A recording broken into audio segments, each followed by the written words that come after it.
Nacionalinės žemės tarnybos duomenimis vis daugiau atvejų, kai sodininkų bendrijos, ypač prie didžiųjų miestų, lengvatinė tvarka iš valstybės įsigijusios bendrojo naudojimo žemės ją parduoda privatiems asmenims. Tarnybos Trakų skyrius rengia dokumentus teismui, kad tokios pardavimo sutartys būtų panaikintos, o žemė grąžinta valstybei. Tarp sodų bendrijų sklypų įsiterpę valstybinės žemės plotai gali būti lengvatinė tvarka parduoti bendrijoms už itin mažą kainą. Tik ta žemė turi būti bendrai naudojama poilsiui bendrijos statiniams. Pagal tokią tvarką kiek daugiau nei 4 hektarus Trakų rajone įsigijo bendrija Kelininkas už vos 6 000 eurų. O registrų centro duomenimis šios sklypo vertė 330 000 eurų.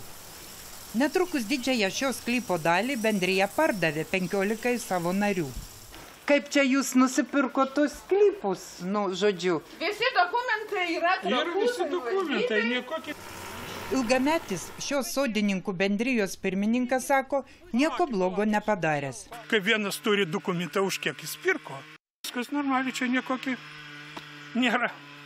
Žemės tarnybos Trakų skyrius rengia dokumentus teismui, kad tokios pardavimo sutartys būtų panaikintos, o žemė grąžinta valstybei.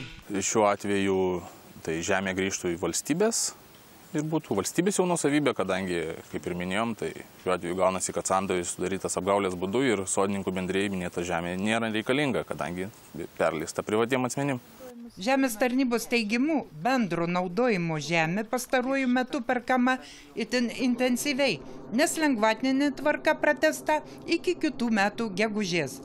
Daugėja ir atvejų, kai iš valstybės pusvelčiui įsigytos bendrojo naudojimo žemės sklypai parduoti privatiems asmenims dažnai už didesnę kainą. Apgaulės keliu einama tik tais daugiau sodininkų bendrijų pirmininkų iniciatyva. Kadangi pirmininkai, jie veikia sodininkų bendrijos vardu, matome, kad yra pažeidinėjamas viešojo intereso principas valstybėje. Tokiu atveju nacionalinė žemės tarnyba, kaip valstybinė žemės patikėtinis, kreipsis į atitinkamas institucijas, kad susigrąžintų tą žemę valstybei. Žemės tarnyba siūlo keisti teisės aktus, kad iš bendrijų tokia pat kaip pardavė, nominalia kaina valstybė galėtų išpirkti bendro naudojimo sklypus, o vėliau jie būtų parduodami aukcionuose.